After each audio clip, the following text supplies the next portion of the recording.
And welcome back to another installment of the Pals Podcast. I am your co-host, Danny Gallardo. And I am Ricky Liordi. And I do not sound that high pitch. Or that voice cracky. Maybe that high pitch. Today's episode, we had our pal Brian James on. If you don't know who Brian James is, he is the owner, I guess, and founder of Warm Welcome Group. They own Piccolo, Melrose, St. John's Tavern. And most recently, he created a beer company called Everyside. Which is soon to be a restaurant in the financial district. Yeah, a resto bar in the financial district.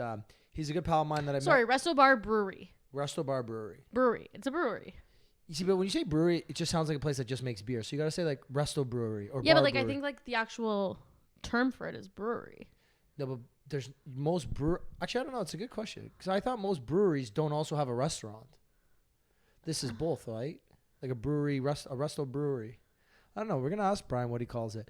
Anyways, he started that. We had a great conversation. I met Brian about a year or two ago through a good pal of mine, Phil, who's also on the Pals Podcast. So yeah, really cool conversation. It's cool to hear his story. Like it's a wild story of how he I didn't know any of it. There's just so much to learn about him, and I just feel like, okay, you know in Shrek when like he's like something's like onions and it like peels like layers? That was literally him. Yeah, that's a very good analogy. Cause like I just feel like the more he was talking, I'm like, Wait, what? Like Yeah. you lived here, you did this, you did that, and just his stories. Like I think it's a little unconventional. Like he kind of just like threw himself in it, and he's doing a great job, and he has great restaurants, great places. Ricky has said Melrose is his favorite date spot in the city. So if you need a date spot, go there. St. John's is great. Piccolo's great.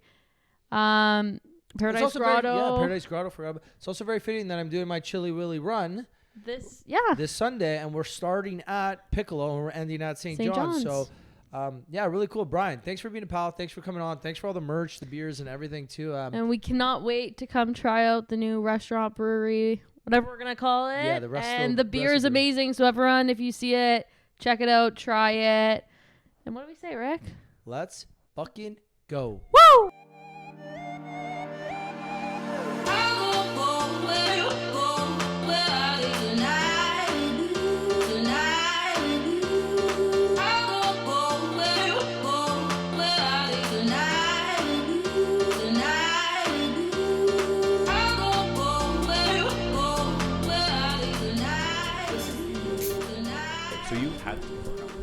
I've had them all at the spots. You've had them all, yeah. And you've had the ones on draft as well, or just on. So I've had cans on. I think at Piccolo I've had cans originally. Yep. And then I've had it on draft at Piccolo as well. Actually, I've only ever had it at Piccolo. Okay. Oh, St. John's. We had some at St. John's that Cinco de Mayo. Yeah. Nice. Yeah, nice. Yeah, wasn't it Cinco de Mayo that we all went? We had a big group of us, and we were at St. John's on the patio.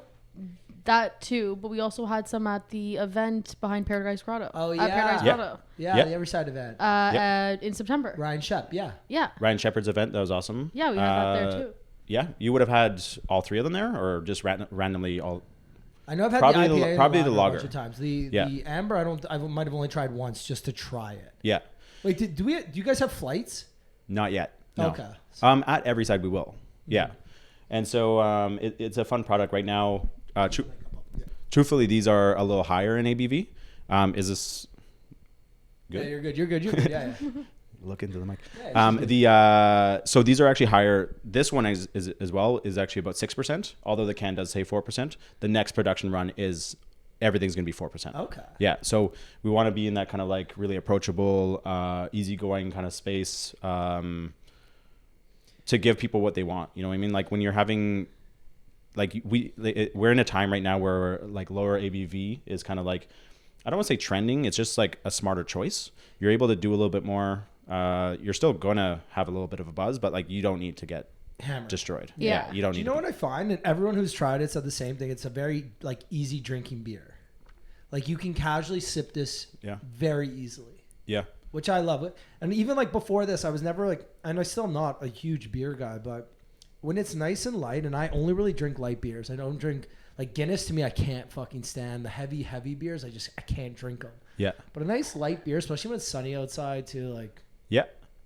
Perfect. But that's the best way to do it. I mean, I'm from Quebec originally, so we always used to drink like heavy beers. And we always used to like party with Americans. So we'd be like, you guys suck. You guys have 4% everything. And we'd be like, no, we have 5%. And like we have like in Quebec, you have like at the Dépanneurs, you have 40s.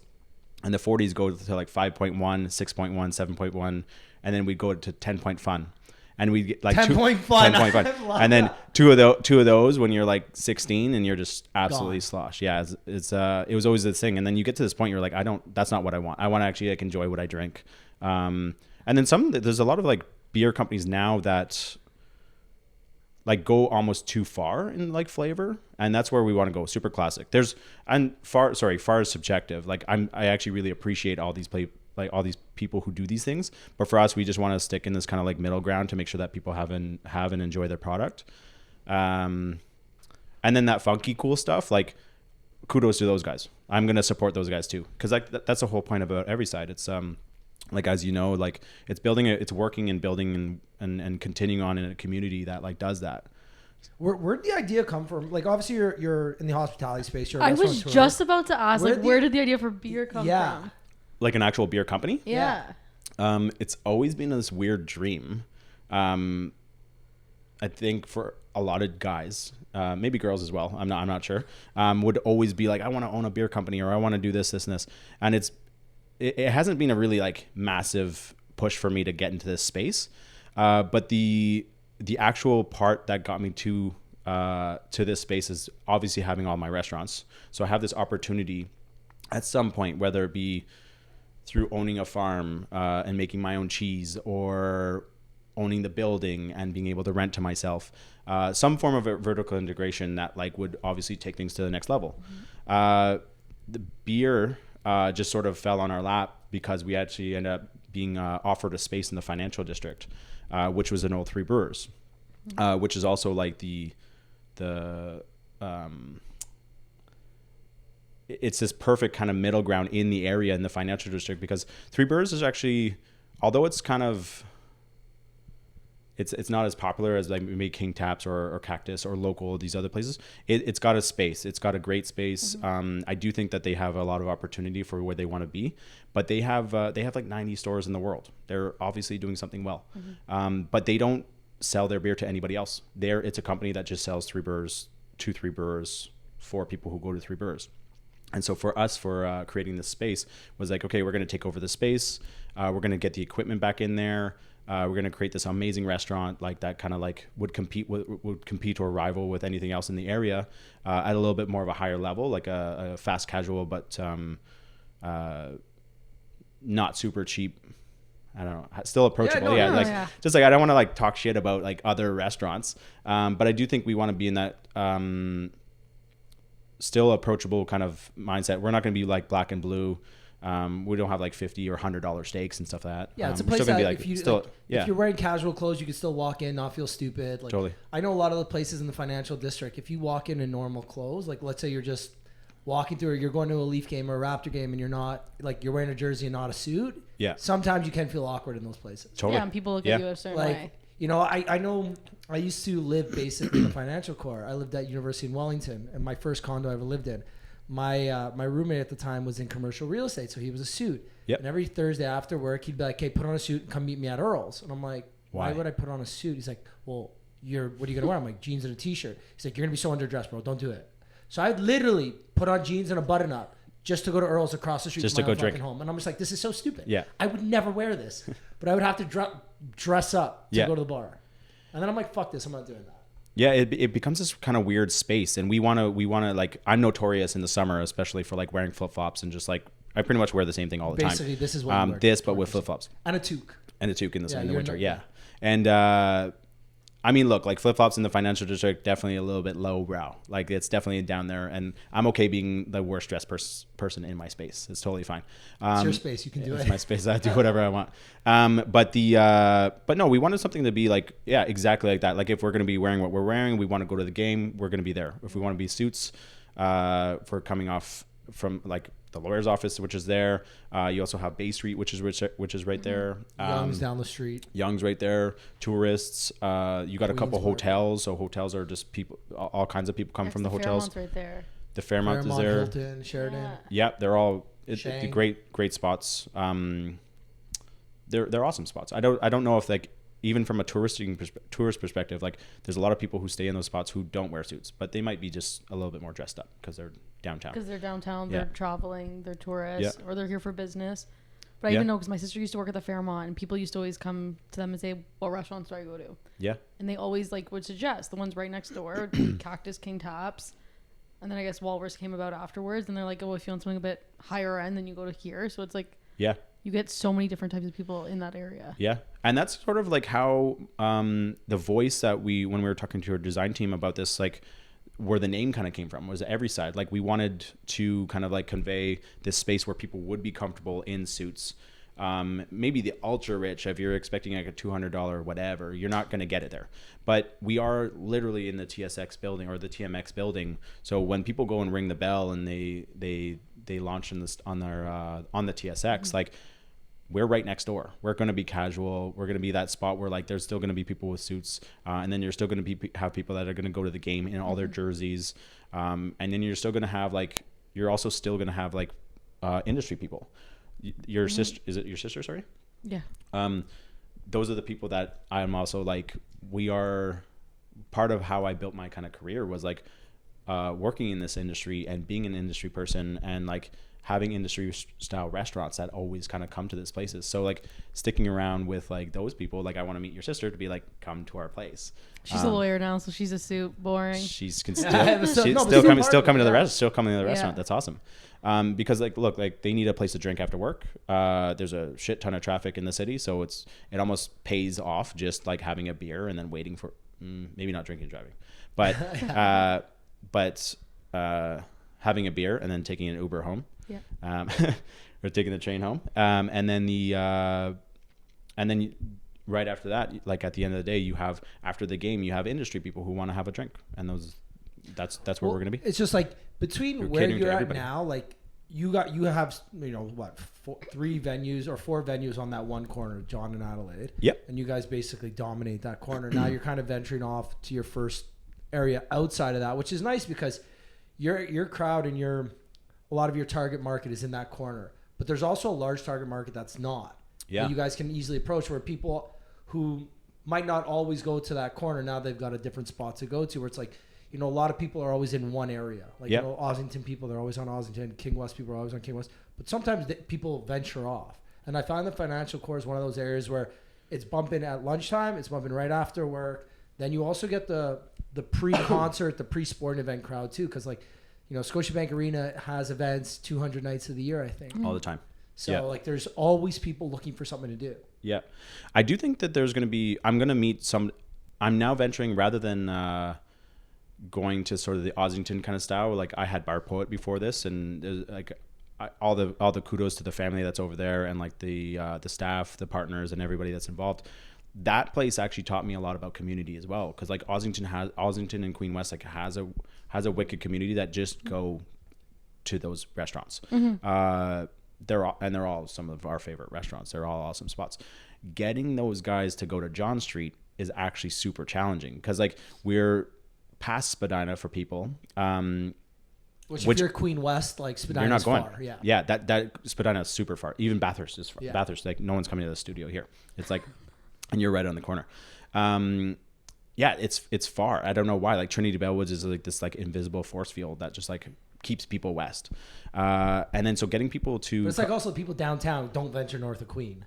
No. You know what I mean? Like no. I don't remember the last time or I they went don't go out past, north of Queen. Like you don't go past College ever. Like I mean, like I don't know you. I Like don't remember the last time I went out on a Friday or Saturday night north of Queen. Yeah. I used to live on King, and then I lived in Yorkville, and then I'm moving to the West End, and I do not want to get stuck in that bubble. It's a nice. It's a nice bubble. I can't wait. But like I just feel like I'm the type of person. Like I've always kind of traveled around. I've never been. If anything, I get pulled back to like that King Street shuffle over there. But King Street becomes this like melting pot, like this funnel of stuff. It's easy because it's the busiest. It's just the busiest spots in the city. You have Ruby Soho right on the corner. You have those guys. Now Earl's, now King Tops, Laissez-Faire, Locals, Public Gardens, Cherries. And they're the busiest spots. So like they're the easiest like things where like if you have friends from out of town, where do you go? Well, you're not gonna say, oh, go like go check out this bar on like Bloor or like Danforth. There's amazing bars in those places, but like if you want to showcase your friends to like where's the busiest spots, you're just gonna hey, just go to John and If you don't Adelaide. get in the first spot, you can go to the second or the third or the fourth. Like, there's gonna be thousands of people out and about. Yeah, and yeah, so like even then, like we get almost compared to like I mean I opened up the 4 restaurants over 6 years. Like Melrose just turned 6.5 almost now. That's insane. Yeah. Still the best date night spot in the city. Pretty cool. 100%. Yeah. Me and Jess were actually just talking about how amazing all the restaurants are. Yeah, thanks. Like they actually all are, and I feel like a lot of them, like some of like the newer ones are, but like they're underrated. Like they are so good, and I would suggest that to anyone coming through the city. Yeah, I really appreciate it. Melrose is hands down the best date night spot in the city.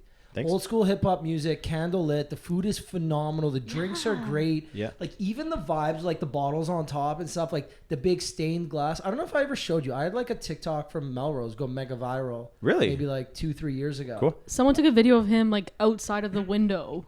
And I that had was the bay, you. I had the bay window. Oh no, Like- yeah, that was in our winter wine market, like that for Piccolo.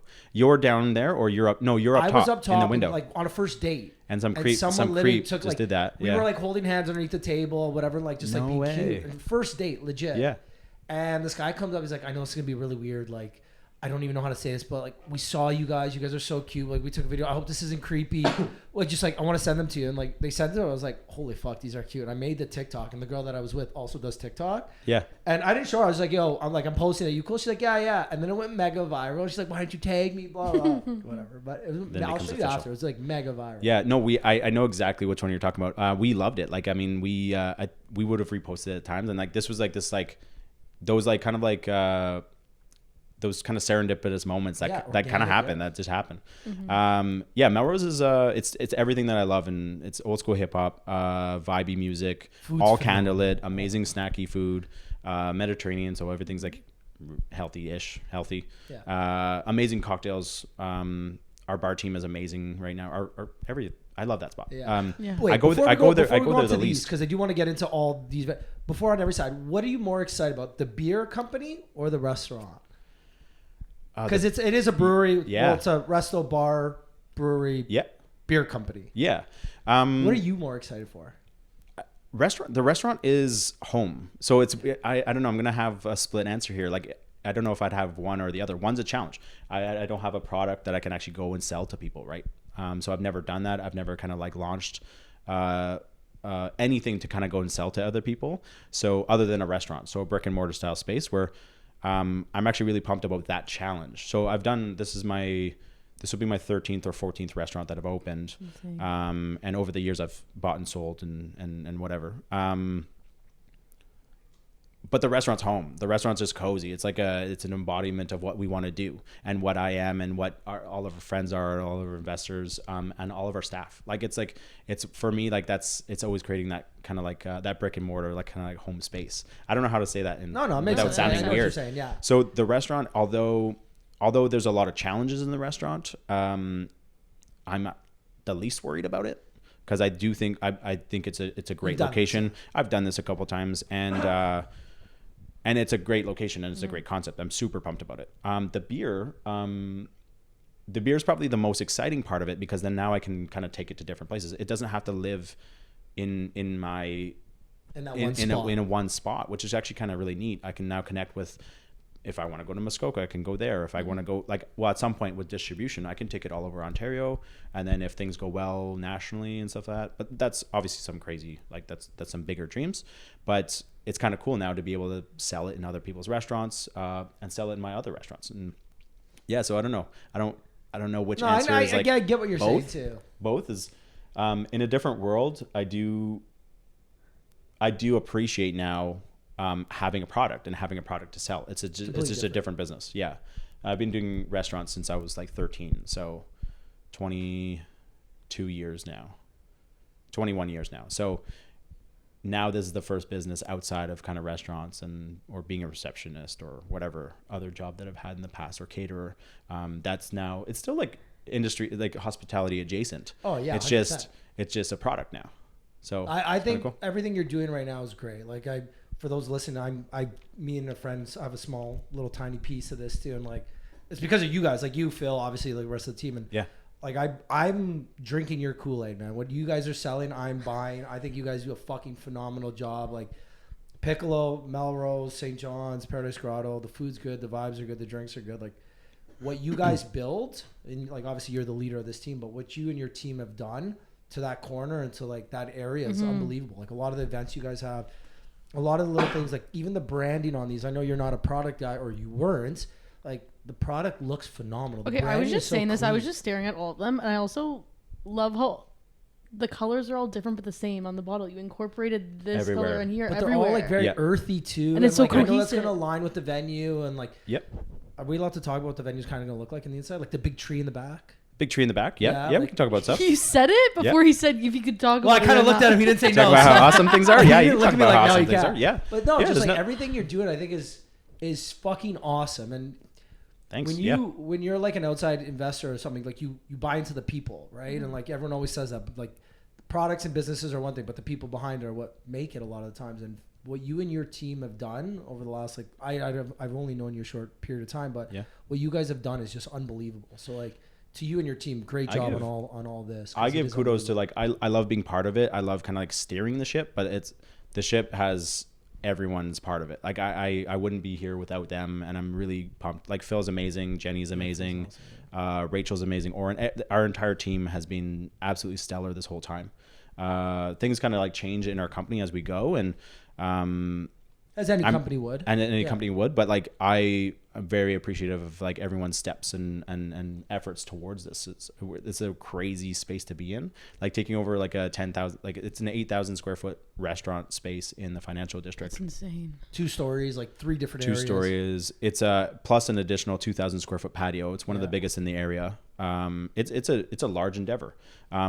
It's crazy to think like, hey, Melrose 6 years ago, hey, I'm gonna go take over this space, like 2 or 3, 4 blocks down, and go compete with like the Keg.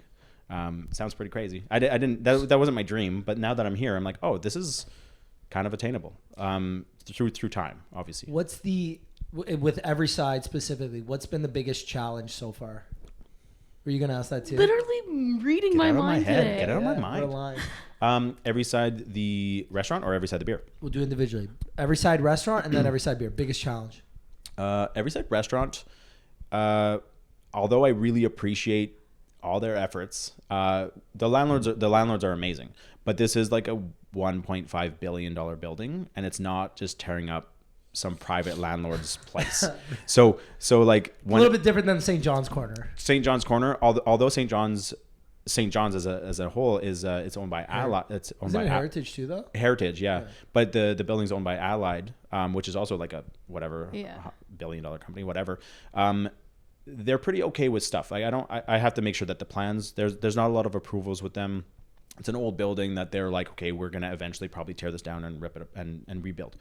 But this is a massive office building with Oxford's. It's Oxford's our landlord, and they're great to work with. But all the red tape that kind of comes with it is a little bit of a challenge. I'm just not used to it. Things that I could do better in the future working with landlords like this is just being way more prepared with better drawings and just consult. It's a learning curve. It's a learning curve. A place where you have the space on 4 out of the 10 spaces on the corner. They're all private. Yeah. And now you're going to, you're a small fish in a very big pond, right? Well, it's also challenging too. Like we're doing the crux right now that we're finding is like we're doing coring for the business. Really boring stuff. But we're just trying to drill a hole. But it goes into the path, and below us is the Starbucks. So we have to coordinate with them for every single thing that we do. We have to coordinate with the landlord. Any X-rays that we do has to be at like midnight to 4 a.m. And you can only you get the drawings, you get the consultants in there, and it's like week to week to week. So I would just dig a hole tomorrow, right now, and be like, yeah, this looks good. And if I ever hit anything, I'd be like, okay, I'm gonna fix this because I've done this before. I've hit pipes and I've had to shut off the water. I've had to figure things out. This can't. This is like, okay, you're gonna ruin the path, and hundreds of thousands. I don't know. It's just different. Path got shut down for a week because Everyside beer. Good publicity. Any PR is good PR. They say. Okay, so biggest challenge on the beer side now. Yeah. Well, the restaurant coming together though will be. I think as soon as we're done the coring, we're in smooth sailing. We already have the drawings for like it's really exciting. It gets to this good part right now. Hopefully next week. I'm just kidding. But from the beer perspective, I'm excited for Etobicoke, by the way. Like I will be there once a week before a Leaf game, before a Raptor game, before a concert, or just to have like dinner once a week. I will be there once a week. I don't know which night of the week yet, but maybe we'll go after podcast. I don't know. We will be there once a week. And maybe it'll be closer. Who knows? Yeah, who knows? Maybe. You never know. But the beer, the biggest challenge, the focus hasn't been immediately getting the beer off the ground. The beer is immediately getting like vertically integrated into my spaces, getting like production and distribution going. So I haven't had too many like challenges other than like printing cans and like things like that. You have to choose. It's a costly endeavor for. At the stages that we're at, it's just a costly endeavor for it. So right now, like whenever you're getting cans, I think we're getting about 4,000 or 5,000 cans at a time. And you can do a run with multiple kind of SKUs or colorways, which is kind of good. You don't have to get like 5,000 of each, which is like a huge saver, I think. Obviously a huge like bonus for them because it's a smaller company that makes this. But you have to have like 4,000 or 5,000 of them. And it just becomes a little bit more of it's a logistical thing. So it's just figuring that stuff out. It's not challenging. It's just learning it was like, okay, I have to get this room of beer. Like this room of filled with like cans. And then I had to figure out what to do with it and where to keep it and how to store it. But that was easy. Like that was relatively easy. Getting onto like now that we're getting closer to the restaurant opening, it's getting people on the road, getting sales going. That'll be the next challenge is getting into places. I know as a restaurateur, I know how difficult it is for somebody to approach me for their product to get sold. Which I wish I was nicer to some people over time, but no, I've always been nice. But sometimes I know what I want. I'm straight. I know exactly what I want to do with my restaurant, and especially with the beer taps. Like if I trust the direction, I know where it's going to go, or who I want it to appease to. But then we're starting off as that sort of lowly kind of like new guy craft beer. Trying to pave our way, trying to like get in there with the big guys. Like the best thing about that though is that we don't have to actually like compete with them. I have other businesses and we have the restaurant that's going to make sure that like everything's afloat. We have this opportunity here where like we don't have that same overhead as a brewery that has to sell their beer. I very much appreciate it from a small business perspective, but I'm so glad that I don't have to hawk my beer to people and be like, yo, please do this. I think we have a really good opportunity right here to like make sure that we're getting into the right people's hands. We can sponsor events. Like it's kind of more fun that way because it's not dependent on it selling. Like we already generate revenue elsewhere. So it's good. And the nice part is, again, if you're having a little bit of slower month sales externally, you run a sale internally at your own restaurants and you can just pump the product out. If you have excess product, okay, here, we're running sales this week. You know what I mean? It's easy because you control the staff at your own restaurants. Yeah. Like, okay, guys, this week we're really pushing Everyside, like the IPA. Yeah, that's what we're doing. But it's also you build on your brand the fact that you also have this restaurant too. It's like it doesn't have to stand alone. It comes hand in hand. Yeah. So it's like as soon as you start building the restaurant's brand and getting that out to the public, it almost already right there helps the beer out. Yeah. And that's kind of what we wanted to do. I mean, look, like I think Three Brewers, if I could trade places, I think they're an amazing. They have 90, like I said, they have 90 something spots. They have the space in Hawaii. I mean, if you have Young and Dundas too, right? Yeah, Hawaii too. Did they come from Quebec? Okay, so I thought they were from Quebec, but I think the story is that they're from France originally, and then they got bought out by like a private equity company who obviously made them. Yeah. Yeah, Young and Dundas, Hawaii. Like, well, no, because I'm saying like your brain. I know Young and Dundas is like right there. I was just trying to say, like, if you have a spot in Hawaii and the rest of the world, you're doing okay. You're doing fine. Young and Dundas is busy. Like, Young and Dundas, that spot is busy. Like, maybe we don't go there as much, but like, I think there's an appreciation. Growing up in Quebec and being the Three Brewers, like, or Trois Brasseurs, like, I liked it. Like, I liked what it was. But in Quebec, everyone makes their own beer, so it wasn't special. where it kind of is here. But that's the best part, is like we can kind of create this fun space for people in the brewery, in the restaurant. It's a restaurant first and foremost, is sort of how I want to dub it. And we just happen to make our beer upstairs. So you're going to be making your beer on site. Yeah. Yeah. It's a brewery. Yeah. And a restaurant. That's stupid of a question. And yeah, so like we won't be able to make enough to like do full distribution in the space. We're gonna have enough in the space to facilitate for the space. So for the restaurant. For the actual and restaurant. then everything else you're still going to be making off-site as if you're doing it now. Yeah. Eventually we'll kind of like get to this place where we can either buy a larger brewery or build a larger brewery. Or I don't know. We're just trying to figure out if we're going to keep contracting out. I mean, like it becomes, with labor, with the cost of equipment, with everything, there's companies that do this. There's companies that just make product. There's also companies who have never owned a brewery and never owned any brew house or anything and have sold for lots of money. So at some point, I don't think the goal is to necessarily get sold, but to be on some sort of level where, you know, it's worth more than what a brick and mortar would be, which is kind of cool. Are you gonna do like, I don't want to say brewery tours, but like, you know, like small little spots where you can come and see how it's made, talk to the brewmaster, do flights of beers and stuff like that? Yeah, flights of beer for sure. We have this spot. We're gonna have that like in the little window thing that I showed you upstairs, kind of like this. It's this, but just on the second floor. The best part about this is, like, even with my other restaurants or any competitions or anything that we want to do with any other restaurant, we can give people that tour. It's a small little tour because we have a small little room, but we have that ability, and like we can also do collaborations with people. I don't know if I was telling you, was like we can do like, Ricky, if you wanted to come in and do like, hey, I want to make beer, I want to do it, like work with our brewmaster, and you can make one. Like you can do. Hopefully, it turns out well. The Pals Everyside beer. Yeah. We'll do it. Yeah. I told you, we are going to eventually get our own 100% Everyside beer. Okay, sorry, I just have so many questions about the actual making of the beer. Like, did you go in and have like a taste test day? Like, finding out your formula? Like what you wanted it to taste like? Like, no, I wanted a bit... This is a great question, actually. Like, not like I wanted it sweeter, I wanted this. I want like... So process? you work with a brewmaster who... Also, can we define a brewmaster? Like just someone who mastered making beer? He prefers head brewer. But I think he's our...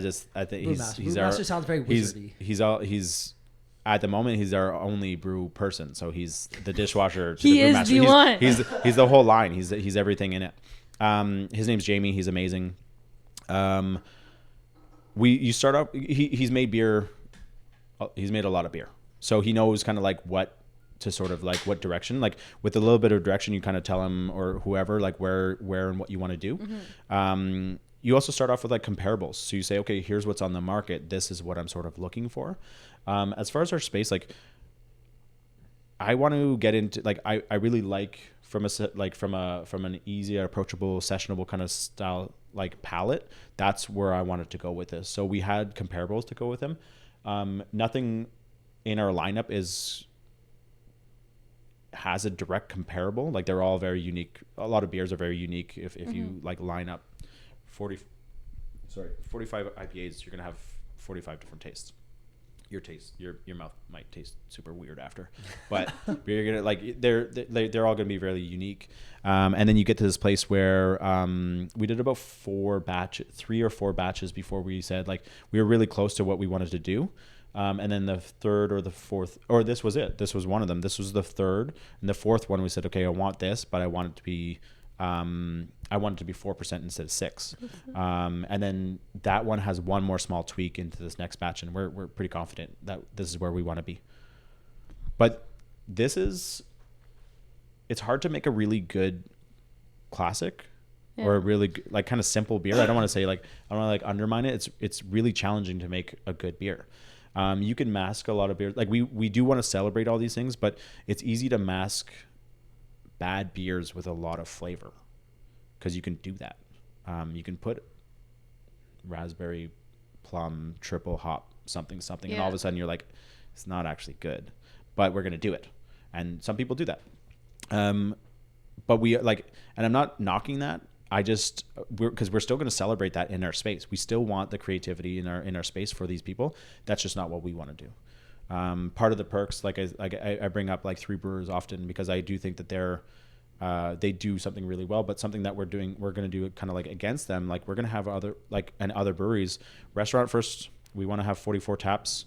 6 of them are going to be ours, and the 38 are going to be other people's beers. We want to showcase like and bring the community together. So if somebody wants to do a triple hopped, whatever, do it. Yeah, do it. We're going to show it, and we're going to talk to people about it. We're going to sell it to guests, and those people who want that are going to get that. That's amazing. That's cool. This is just the beer that I'm going to drink. Is this one? Because I want to get onto your story aside from this. So one last question on this one: when people drink Everyside, what feeling do you want them to have when they leave or when they finish their glass or their can or their bottle? That's a good question. I've never asked myself that. Well, when you finish it, how do you feel? Yeah, I think that's because that's a lot of times that when I think about things, and so I just wrote my book, and when people ask like, I've been asked, what do you want people to feel when they're done reading your book? And mine's a little different because it's not meant to be read all at once, but I want people to be filled with love. That's the end goal of my book. I want people to be filled with love. That's good. A lot of the events I do, I want people to be filled with love, or I want people to leave feeling like they love themselves or they've made a good connection, something like that. Since people started asking me, I've started to ask people the same question. I feel like it's such an interesting question, but yeah, what do you think? Like, how would you want to feel, or how do you feel once you're done drinking it? I think I am different because like it's my product that I'm like, yeah, I feel accomplished. We made this collectively. But people, I want them to feel, oh, it's such a weird thing. Like I always get stuck on sometimes these 4-letter words, but I want them to feel easy. I want them to feel at ease. I want them to feel comfortable with the fact that like maybe they had 3 or 4 drinks, maybe they had 1 drink, maybe they had 10 drinks. I want them to feel like it's part of their everyday routine, that they're just like, it's just good. There's another 4-letter word. Yeah. For me, it's like even just the branding and everything you're saying, like I feel like they almost like part of the community. Yeah. You know, like the Everyside community and the St. John, the warm welcome community. We want to like like in a general sentiment, I just think that we want to be part of the party. We don't want to be the life of the party. We don't want to be like, you're not coming to Everyside to specifically get, like, we just want to be there. I want to be invited. I want to be there. Like just the same person that I am. I don't know if that makes sense. No, it does make sense. Cause like I look at the branding and I like take a sip of this, it feels approachable. Yeah. Yeah. That's a good word. Approachable. Approachable. No, yeah, definitely. Yeah. And I think that kind of goes hand in hand with what you're saying. You don't want to be like, I want to be the loudest beer in the room. You just want to be like, I'm here. This is a good beer. You can enjoy it, drink it. You can drink it with friends, drink it alone. Like, it's just, it is what it is. Comfortable. Yeah. Comfortable, approachable. Yeah. We're expanding the 4-letter words here. Yeah. It's such a straight. It's an awesome question. And I do think somebody other than me can maybe make this crazy story about it, but yeah, like for me and my voice and what this sort of like entails, it's just being at the place. I just want to be in the space where like where people are at. So if people were there, people know that if we're at a party or an event, it's probably a decent event. I love that. And whether it be like in whatever rating of cool to not cool, like we actually just gave product to the Porsche Scopes event, which is pretty dope. I saw that. Which is pretty awesome. Steph was there, yeah. Is she did the design for it, or yeah. The invites. Yeah, it looks really That cool. was a cool event. Yeah, and like that's pretty cool event. But if it's also just Joe's barbecue in the backyard or that's whatever, still a cool that's event. That's rad. I just want to I want to be at all of it. I think that that's really fun. So I love that. Danielle, anything else on Everyside? No. Okay, so I'm going to rewind now. How did you go from a 13-year-old in Quebec to 30-something-year-old owning a brewery and 6 or 7 different venues in Toronto? Tell us through that story, because I've known you for a little while. I still don't even know it. The whole thing. I feel like every time I see you, I learn a little bit more about you. Like, I didn't know you were part of the Bar Poet team until like maybe a couple months ago. And me and Danielle says too, like Bar Poets used to be one of our favorite spots in the city. Yeah. Like the design, everything about it. So tell us your story. Yeah, I've been very fortunate to be surrounded by such amazing people throughout time. I mean, I've very humble too. I've found my way to these people. I got fought to get to these places, but But I think you just work. Is one of these things of perseverance and hard work. You get to maybe where I am today. I took some risks. I figured it out. I'm still figuring it out. It's not like, it's kind of cool to be where I'm at right now, on a podcast. But no, like I actually just spoke as well, like a couple months ago at the bar scaling thing at the Toronto Food and Wine Convention, which is really cool. Like, in speaking in front of a couple hundred people, it's neat. It's not somewhere where I ever, as a 13-year-old, I was never like that. I'm not sure really what I wanted when I was younger. I started off in the kitchen at a golf course near my house, in Quebec. And I quickly learned that, like, I wanted to be front of house. Not that I wanted to be front of house. I actually loved the idea of cooking. Back then I loved cooking. I still love cooking now. I did more cooking back then than I do now. Which is ironic because, like, owning the restaurants, I feel like I would know so much about food, but it's weird. I don't. Because you hire people that are good at their jobs, so you don't have to worry about that. Yeah, and they're amazing. Everyone's amazing, and no, like, so, you know, growing up in the kitchen was kind of nice. There's about a year there, and I was always that hustler that I would get there. I'd call. I'd be like, "Hey, Ricky, do you want me to get there early? I can help out with this." And, you know, this was back when minimum wage was like $6.45 an hour in Quebec, and I was like, okay, like every $6 mattered. So, like, I'd get there early, and I'd get there at 4 instead of 5. And then this is when you can also smoke in the restaurant. So, like, the servers were old, and it's like a rural kind of outskirts kind of style space where, like, the servers all smoked. At the end of the night, they just sat down, had their wine, they'd count their cash, and I would be running around, and I would be doing their clothes for them just so I could stay later. So I'd be hustling, like, from 4 a.m, they'd be having their smokes and drinking, and I was too young, so I didn't really care. And I'd be like, okay, like, I'll stay till 5. Oh, I'll polish that cutlery. Don't worry, Suzanne. Like, I'll just go do this. And that's how I kind of just Suzanne, because, you know, there's a story behind a Suzanne somewhere. Yeah. And so that's how that sort of started. And then I started to kind of figure out that front of house, after this, actually, as a really young like at 14, I was getting into catering for, like, Rita Hall, like, to the Governor General's home, to these crazy massive ballrooms. I didn't look that much older. I looked like a 14-year-old, but I had my brother's IDs, and I'm just serving, like, these really cool, like, rooms, like these weddings at the Fairmont as well, and different things. And I got to this place where working front of house was just so much more lucrative than working back of house. Although this is where it kind of, like, sways from, like, passion to, like, okay, like, this makes more sense. I still love food. I hope to one day, like, get back into it a lot more, like from a personal perspective. And I love it, obviously, being a foodie with my restaurants. Like, it's a no-brainer. But yeah, like, at the time, getting more money to move out, to travel the world, to do different things, kind of made more sense. And then I'd be working, like, shifts. I'd make $100 a shift. I'm like, this is amazing. $100 tips, which is, it's just a strange little thing. And then when I was younger, when I was 18, moved to Australia, started kind of, like, bartending. I've always been bartending and serving, but kind of, like, got into, like, actual places there. That was a really cool experience. You make a little bit more money there. So going from, like, making $6 an hour, or I guess at the time would have been like $7 or $8 an hour plus tips. You move to Australia and you're making like $20 an hour, in the space in like 27 or something on Sundays, just because that's their days. That's their Sundays. And I just got to this place where, like, I had a lot more experience. And I started getting to this, like, kind of, like, hustle mentality, like, how am I going to do this? At that time, like, that was my first massive travel. This is a long story, I guess. It's okay. No, keep going. Right. Okay, yeah. I had a girlfriend at the time. She was lovely. We actually ended up moving back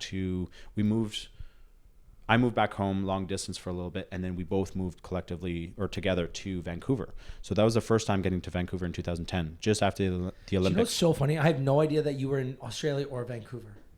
Yeah.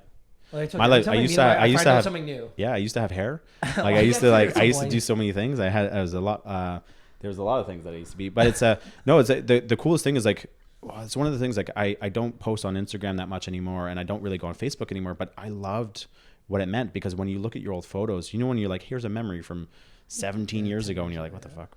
Like, I was like, wearing like sleeveless shirts, my nipples hanging out, and I was like tubing in Lao, you know what I mean? And then you're just like, this is, oh shit, like I did that. Like, That's cool. It's cool when you see these memories. After Australia, all over Southeast Asia, Vietnam, Cambodia, Laos, Malaysia, a bunch of stories in there. But yeah, getting to Vancouver, that's where I met a lot of people the first time. Or what did I do? Yeah, I met a lot of people the first time. And I got to know the city really well. That sort of taught me about hospitality a little bit more. Like I got connected with certain people. I used to work at Lululemon, which is like Lululemon, a climbing gym, and like a yacht that I used to like serve at. And then another hotel. It was the Fairmont, I think it was.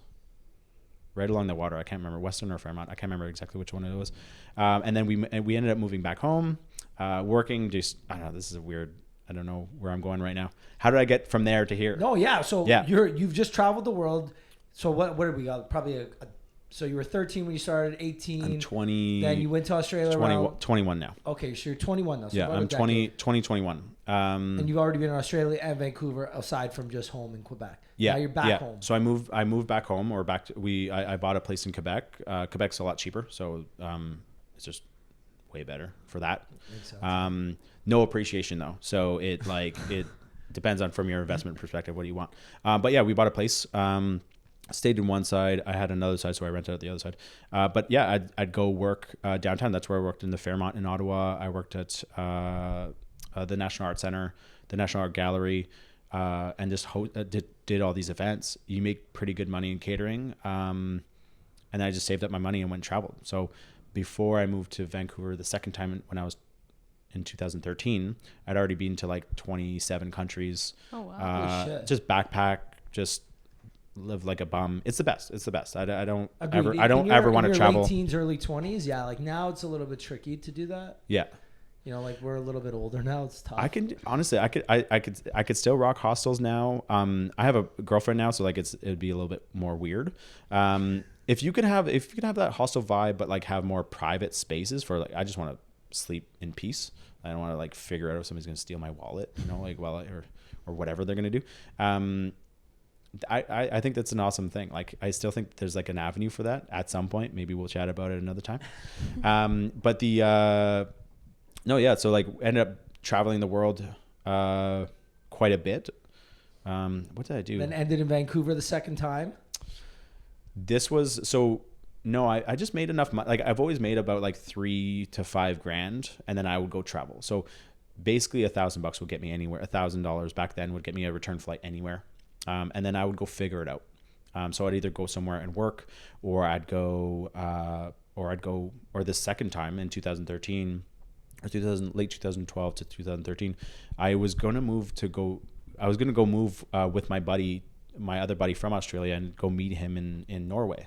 So I moved to Norway for like a week, and I was there for like maybe a week and a half, and I was like, it was really fucking cold. You went in the winter? I went in the winter. winter. Like 6 hours of daylight? Yeah. Well, I like there's different things. Again, you're motivated by different things. I had friends that were there. It's beautiful. It's stunning there. In the summer. Yeah, but when you're winter, Norway's tough. You're Googling things 12 years ago. It doesn't tell you all the things. I mean, I could have figured it out. I never went places. I've always sort of sometimes gone there on bad timing. You always figured it out. You just figure it out. But it's weird because like growing up in Quebec, like it's cold in Quebec, and it's cold in Ontario too, whatever, but Quebec sounds cooler. It is cooler there, and in Norway you're close to the water, so I don't know what it was, but I was like to the bone cold, and I was like, I don't know how people do this. This is crazy. I did have an amazing time. I would 100% go back, but at that time I went over to Latvia, Estonia, Lithuania, worked my way all the way down to Albania, about Poland, Ukraine, Macedonia, like some cool backpacking, like 13 countries in that little trip. It was like 3 months. I didn't see everything. You kind of like breeze through some stuff. You see what the heavy tourist things are, but that was like in the winter. So like I'm not going to like national parks in the middle of winter. In Albania. In like Romania is actually pretty cool. So I take that one back. But Macedonia, like it's this weird, back then it probably still is some don't know if I say it. There's like corrupt shit all over. Like there's yeah. corrupt stuff all over Yeah. the place. So you don't know what like really what you're getting into. And little research. I had like a little book, and I was like, I'm just gonna like where should I go? Google wasn't the same as it is now. And no and AI, no TripAdvisor. Yeah, and then so that ended up getting me back to this place where it was okay. I'm gonna move back to Vancouver. I'm gonna figure out what I want to do. Once I finally got back, because it was a place that was comfortable and it wasn't where I'm from. So it was like, you know, when you're like where you're from, it's too easy. You know everybody. There's baggage. It's easy to fall back into the cycle. You just fall back into things. You fall back into drinking. You fall back into the same stuff that you do. And I was going like, I don't mind making money and traveling, but it became like the same party all the time. We're hanging around with the same people, the same girls, same guys. Yeah, and I think I just wanted something more. So I went to Vancouver with the intention of actually going to school. And what were you going to study? It's a program called PPE, so Politics, Philosophy, and Economics. I could be a lawyer. I love arguing. I would probably be really good at some point if I ever went down that path. But I also figured that that's not something that I was looking into kind of at a 70% kind of capacity. But in order to go to school, I don't have any help. So in order to go to school, I have to go make money. Once you made the money, you wanted to travel. No, I was kind of like done with traveling. One of my best friends that I went to Australia with, he joined us on me in Australia. He said like he's like he graduated, but he's like in 4 years you've done more than other people will ever do in their entire lives. And I hope that more people do way more things, but I totally understand how that is a thing. And he just said you should just go to school and just go for a couple years somewhere. And so like that drove me to go to that program, which a lot of those programs, I'm an Italian citizen as well. So sorry, wait, what? Yeah. Say that again. I'm also Italian. Citizen.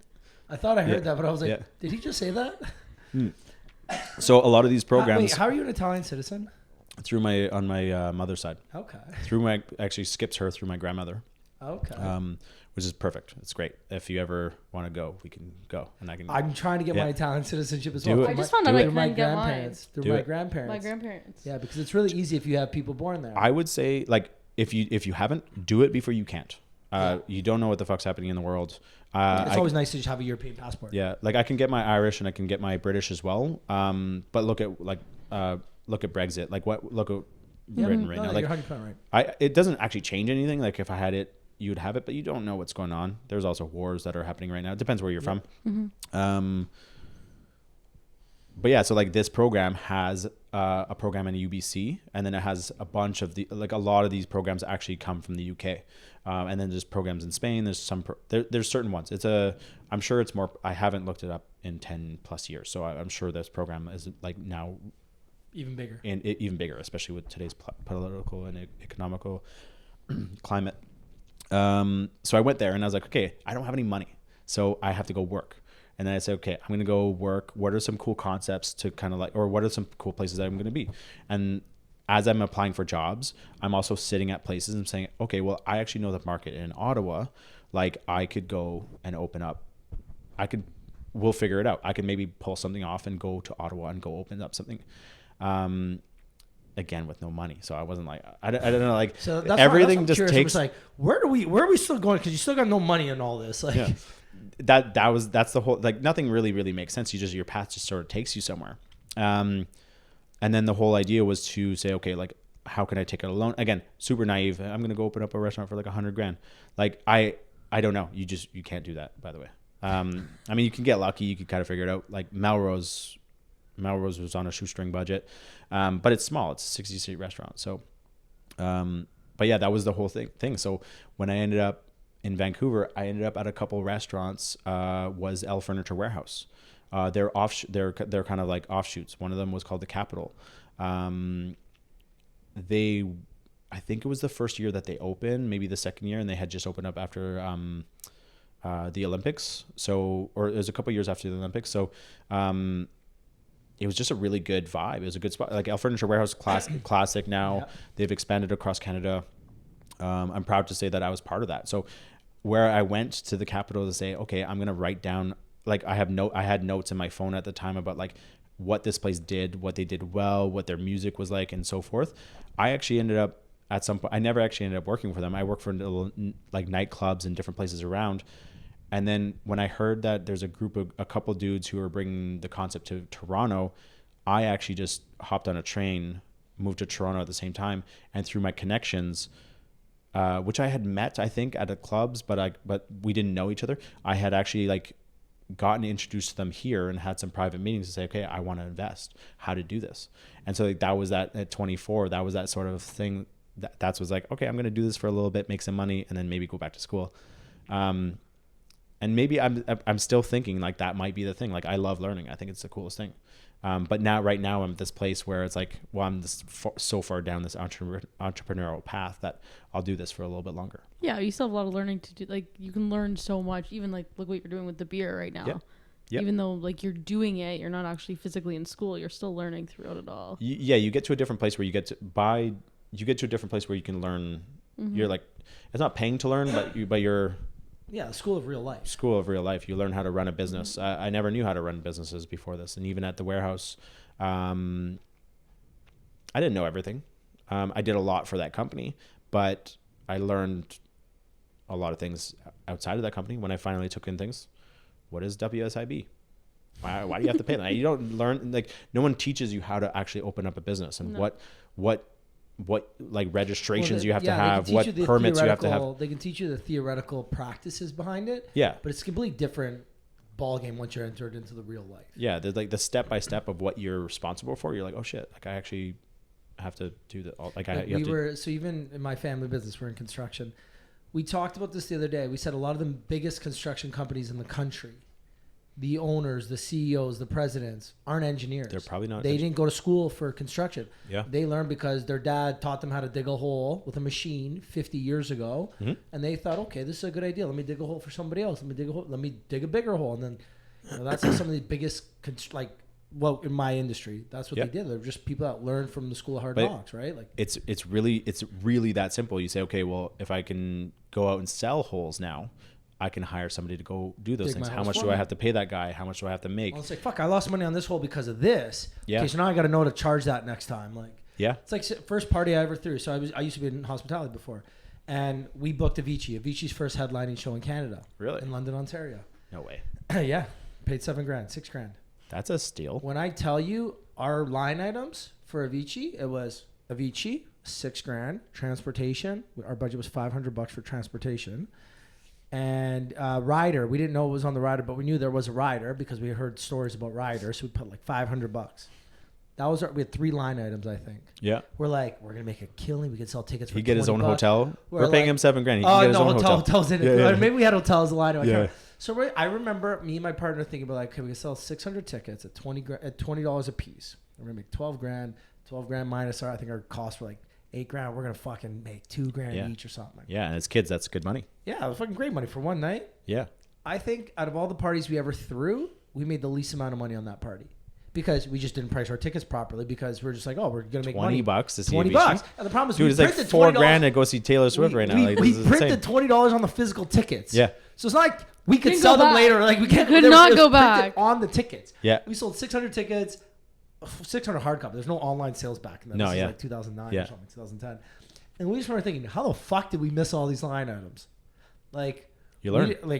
Print. We were so stupid. We didn't know that we had to pay to print tickets. We should assume the club would pay for that, right? Well, they need to get in. And it's like $150 or $200. Why would we pay for them? This is your event. We're giving you the space. You're in charge of everything. Okay. Yeah.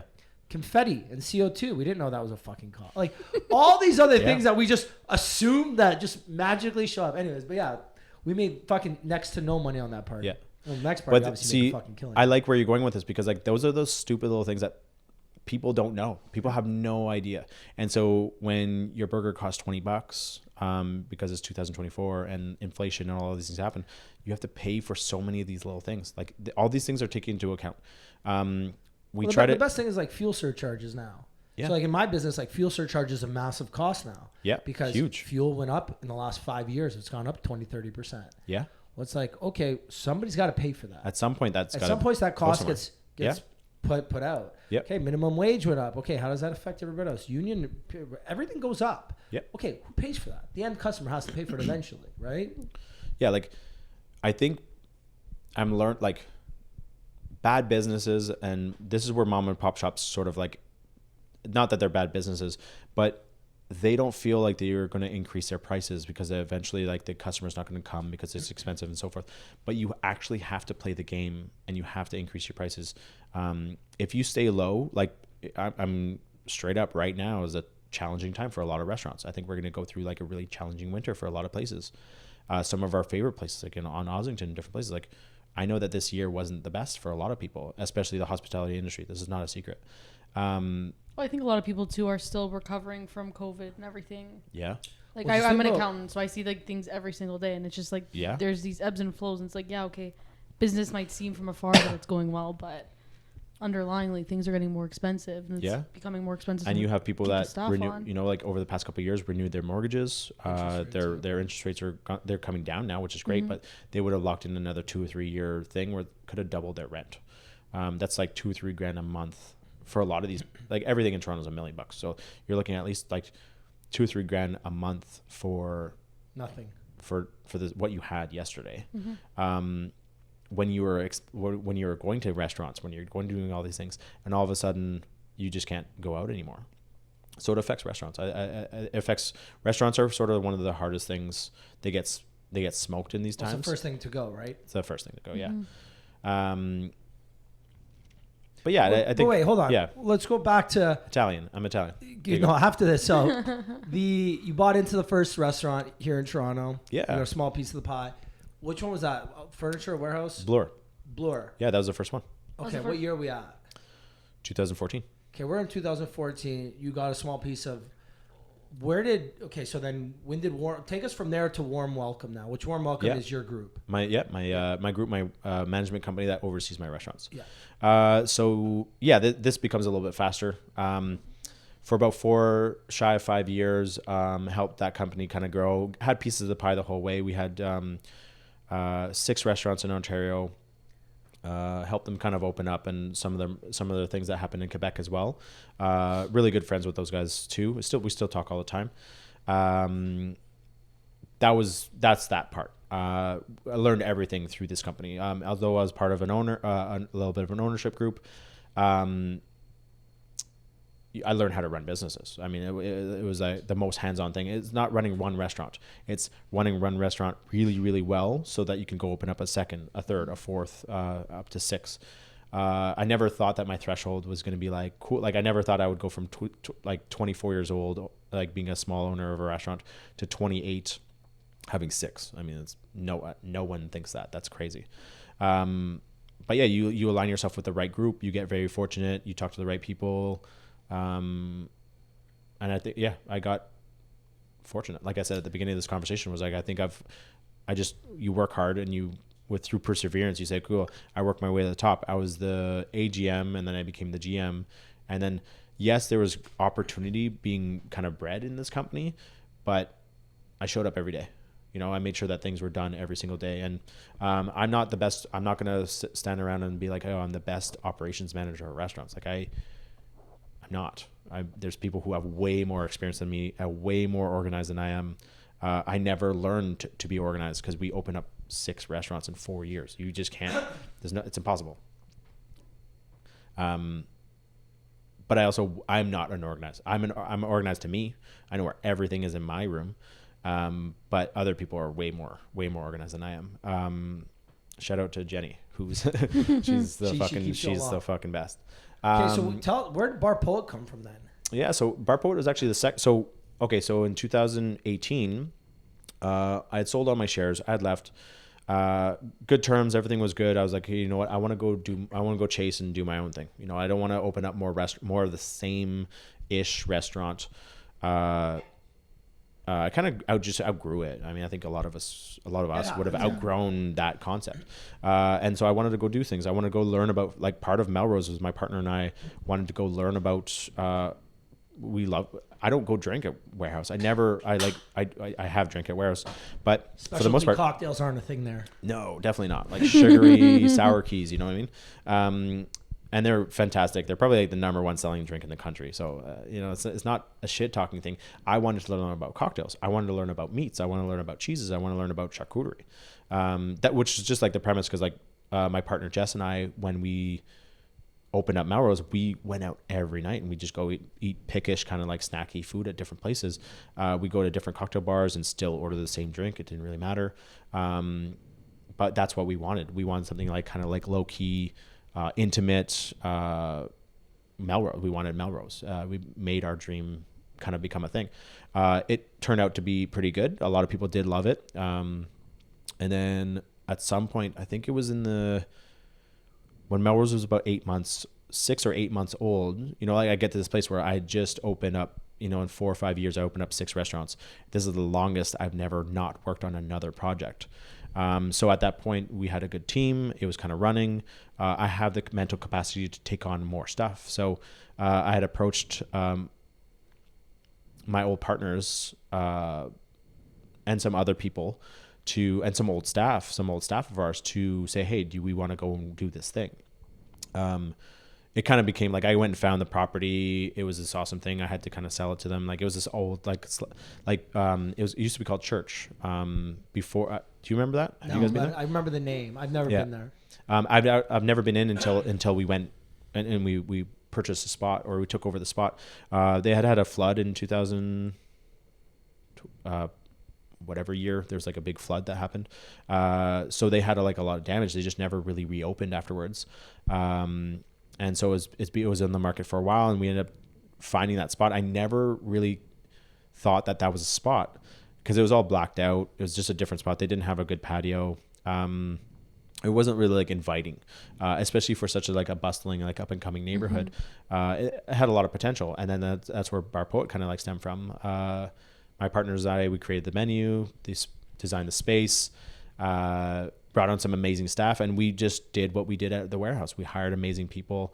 Not what we did at the warehouse. I mean, what anyone would do. You're going to hire amazing people. You're going to work with friends, and you're going to create some amazing food with some amazing people and some amazing drinks with some amazing people. So we just did that. I think Bar Poet still to this day, like interior wise, is still one of my favorite venues in the city. Yeah. How it looks like outside, but you're inside. Yeah. Mm-hmm. You know, like the brick walls with like the kind of trees with the hanging lights. Yeah. I feel like I'm in an LA backyard. Yeah. Yeah. You know what I mean? Yeah. Like that kind of vibe, because it's always dimly lit in there too. Like even in the summer, I feel like it's always dimly lit. Candles, low lights. Yeah. The at some point when we got to it, I mean, it was just we're kind of describing it as like an Italian piazza, you know? You'd be kind of like walking around, you'd have like the striped awning, low light, obviously not quite Italian because it's not as ornate or old. It's obviously, although the building is 100 plus years old or something like that. And this building's probably it's fucking ancient. It was like this cozy kind of Italian piazza that we sort of wanted to create. Cozy kind of pizzeria, American pizzeria. And it crushes. It's good. Our chef was amazing. I think everyone involved made that place what it is. You know, I can't make that food. So having an incredible chef be part of the thing like that, you know, he's awesome. This is off the timeline, but I just want to, in general, because I feel like I know the answer, but I'm going to ask it anyways. What do you think your greatest strength is as a restaurateur, a person in the hospitality space, as, you know, an owner of a management group? That's another good question. My greatest strength, just never back, like any challenge I'll take on it. I'll do it. I'll figure it out. I don't really have much of a tipping point. I learned that when I was like with the warehouse, was like, I can take on 6 restaurants. I can take on 2,000 staff, not get paid more, and still do this. Like I could like see someone being like, hey, you have to like open up this restaurant in the worst location in the world, and you'd be like, hey, challenge accepted, I'll do it. Well, look, like Bar Poet, before Bar Poet was not a fucking good restaurant at all. Like you had the Drake Hotel. That's like Queen West. That's not Queen West, right? Like that's like West. What's the neighborhood next to that called? That's my new street. You have Queen West. And then what's the next one called? There's a name for it. Parkdale. Yeah. Mm-hmm. Like Parkdale's not for entertainment. Parkdale's not cool. Yeah, this is West Queen West. I'm pretty sure that's West Queen West. Yeah, and well, because you pass Ossington, you hit Dovercourt. Once you pass Ossington, like Queen West is done. Queen West ends at Ossington. Not anymore. Now it's West Queen West. Yeah. Because there's like Apothecary, Drake, that whole Death and strip. Taxes. Yep. There's a whole bunch. There's another one. Apartment 200's there. Apartment 200. There's a whole bunch of stuff around that area now, but Death and back Taxes. then I feel like there wasn't much. It was Drake and Death and Taxes. You had some kind of outliers. I mean, I think that what changed that. Great Assembly. I don't know. Wasn't there? No, never mind then. Or Assembly Hall, maybe. I think. Oh, that's Gloria now.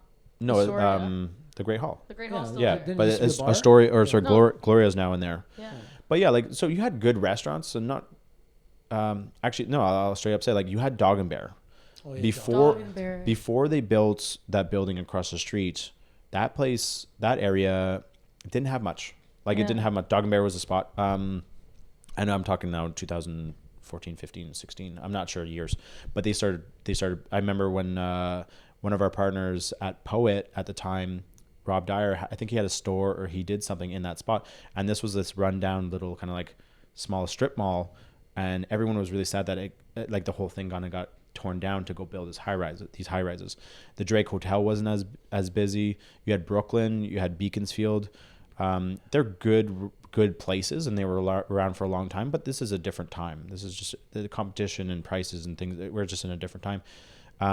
Even Ossington 10 years ago versus that was 10 years ago. Ossington wasn't. It was not a. Yeah. It wasn't. Yeah. Like there's a Burton. So there was an entertainment district downtown 10 years ago. Yeah. Richmond and Adelaide used to have nightclubs 10 years ago. Mm-hmm. Like I remember I used to work at Roosevelt Room in 2011. Yeah. Now there's a condo there now. Remember Century? Like the old Century on King West? I was still in high school. Yeah. Yeah. Anyways. Yeah. Just things changed, but it just wasn't the same as it was right now. I think Bar Poet, one of those things, like, again, Church was a good spot. Church was a good spot. Sorry, I've never been there. I'm just trying to be nice because the partner who was there was one of my partners at in Bar Poet as well. He kind of rolled it into it.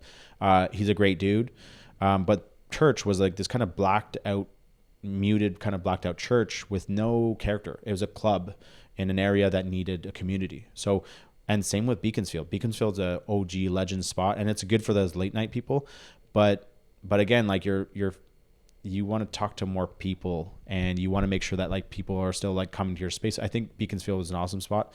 Church I've never, like I said, never been to, but on that corner we brightened it up. Big white church. We put an awesome fence. We put it like an awesome like kind of like patio there. I think we just changed. I'm not saying we did it. I think one of the OGs in the area is Dog and Bear. Dog and Bear has been there for ages, and they've crushed it. You know what's funny? Sorry to cut you off. I hear you talking, and then I'm like, a lot of what you're saying through this story, I can hear in the beginning story with talking about Everyside. You know, it's like we just wanted people to like invite them in. Like the word approachable came up earlier too. It's just like you want to be invited, you want to be part of the party, you just want to be there, right? And I feel like that's. I don't know if I'm maybe jumping here, but I feel like your whole story is kind of cultivated to what Everyside will now become. We did the same thing on John and Adelaide. Like the whole thing was like, again, like John and Adelaide before Melrose. I'll just keep going with this. Like Bar Poet was awesome. I love that experience with those guys. I only sold a couple years ago, or like 2 years ago now. And the second one is Piccolo Cafe Vino, right below Melrose. During the time, I said, okay, like I want to take over the space. The lease was coming up for the Pizzaiola that was below us. And we had that corner. Like people always asked us, hey, are you going to take over that patio? It would be awesome. So it never became like something I wanted to do, but it can become like this thing that I had to do. This thing that I had to do. Well, I have to take downstairs because it's got this awesome patio. And you're connected. And I'm connected. We have 2 staircases. We share washrooms, share a kitchen. It was a no-brainer.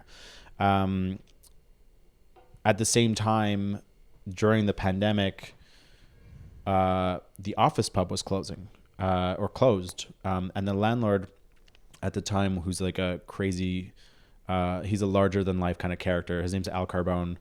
What a name too, eh? He's a G. But he's also he's known in the city as like he's a character, and he used to own Club Lucky, which was that spot before, Club Lucky, and then another spot, and then he owned Kit Kat on King Street. So like he was the guy who made like the middle finger ice sculpture to the King Street pilot project, and just said like fuck the city. He's a very loud Italian big man, and yeah, like I think at some point he would come over to my patio, just sit on our patio, and because he was shopping around, I guess through time, it was very awkward because office pub was still open, but he says, hey, yo, come check out this spot with me. And then I'm like, okay, but they're still open. He's like, yeah, just go. And you don't question him. He's a big dude. And I walked through this guy's, I met the owner of the office pub at the time. I walked right past him and I was like, oh man, I'm sorry, but I'm going to go look at something. And it was the most awkward interaction because like, okay, well, I'm going to go look at your restaurant that your landlord is trying to like sell me on while this guy's open. So I ended up, anyways, like longer story, just he ended up, he kicked these guys out. 6 months later, we're negotiating for the lease.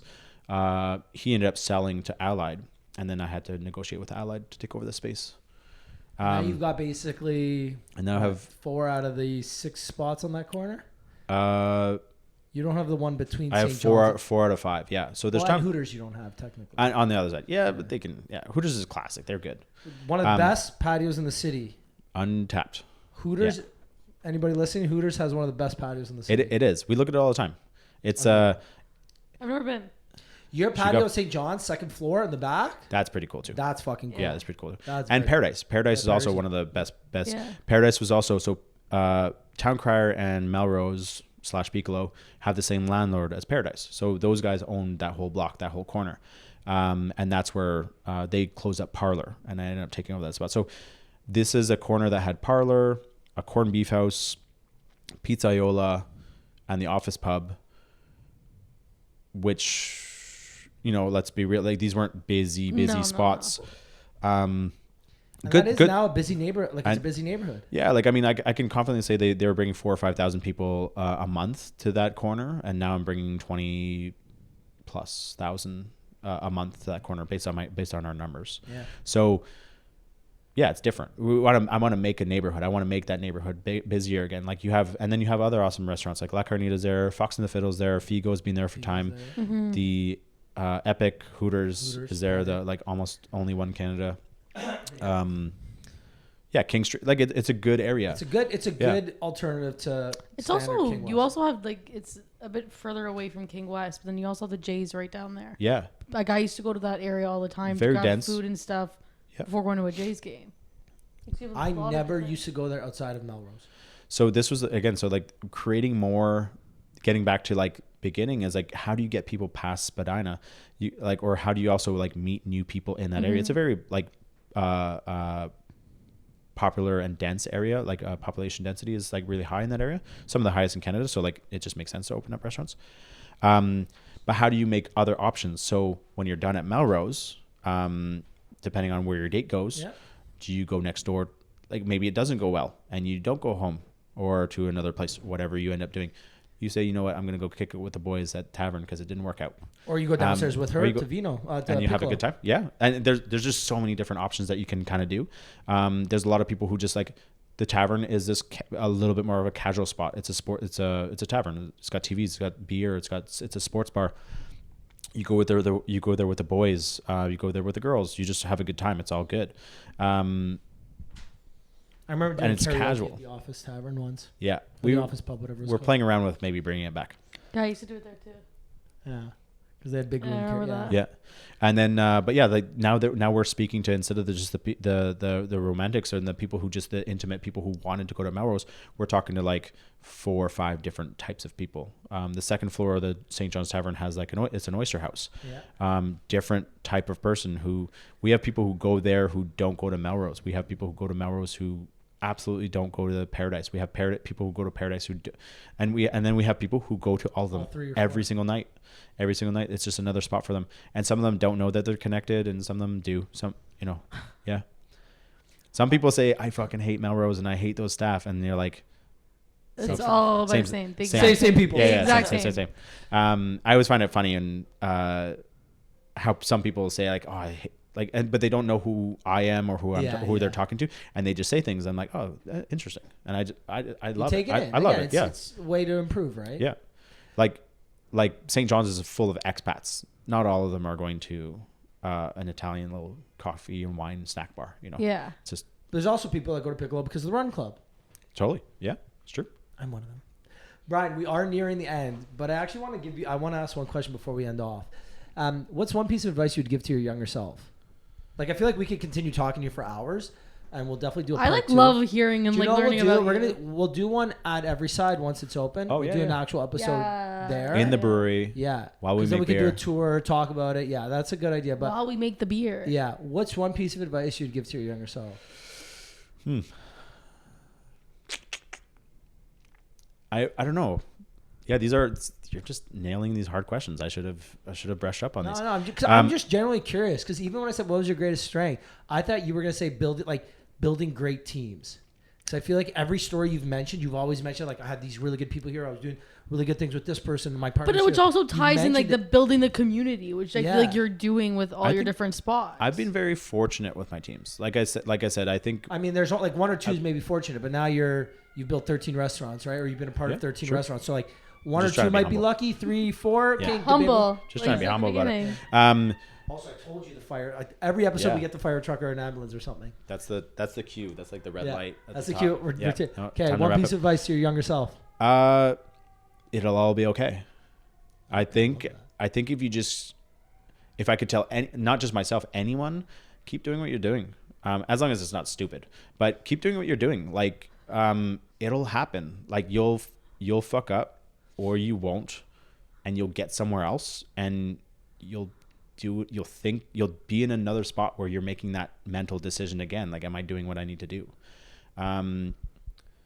There's plenty of times when I was opening up restaurants, I was like, what am I doing? Like, again, like just finding yourself, like figuring out what you're going to do. I'd say like a version of like, don't give up, but also like, it'll be okay. It'll just be okay. Keep doing it. If you fuck up, it'll be okay. I know a lot of amazing entrepreneurs.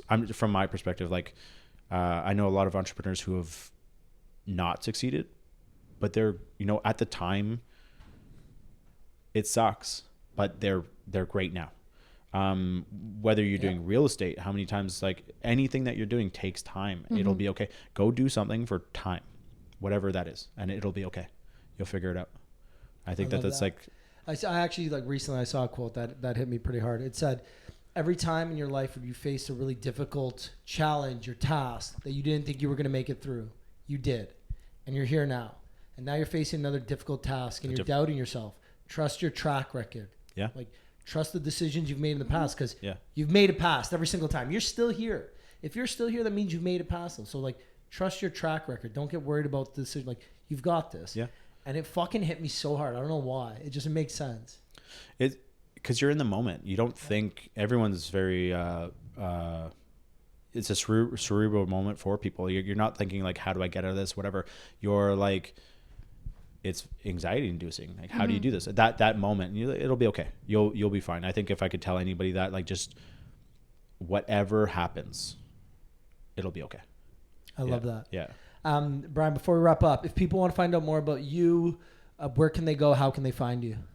Me personally? Yeah. Ooh.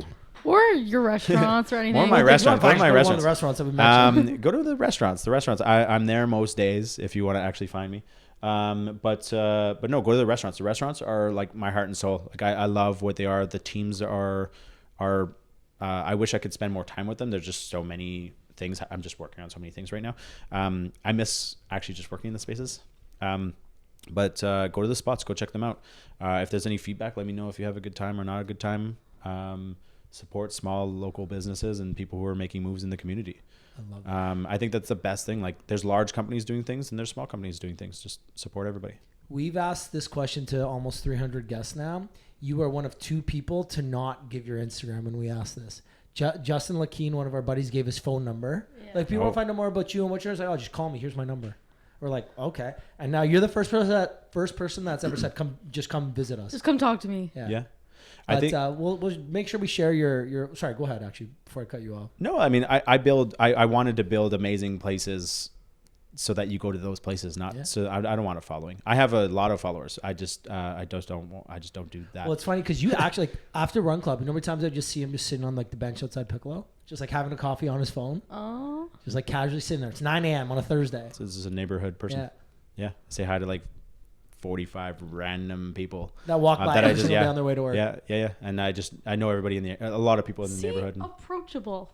Yeah. Approachable, inviting. Full circle. And I just say, I cannot wait to come see the restaurant and to drink this beer at Everyside. Yeah, it's gonna And be I'm our really new local excited. spot. Yeah, I mean, so this is the thing. Like, right now the spot's under construction, but if you do want to try it on tap, like you should go and try all of them on tap at St. John's. Okay. There are all 3 of them are on tap at St. John's, and I think that that's like the best place to showcase it. And if there's any feedback, you guys let me know. Love it. Yeah. Brian, thank you. This was every time I sit down with you, I learn something new, and I Yeah, like I was not Thanks, expecting your story to go this once way. it's open, like maybe like right before it opens, or maybe even after the dust settles a bit. We'll do an episode in Everyside. We'll make some beer. Yeah. We'll do a full tour and do some fun content with that. But man, thank you for coming on. I really appreciate you. Yeah. And guys, if you made it to the end of this, we appreciate you. Thank you. Go visit him. Don't follow him. Go visit him. St. John's. John and Adelaide, the corner. All the spots are there. And then Everyside will be opening up in the new year. Give Danny a follow. Give myself a follow. And we will see you guys next week. Bye. Peace.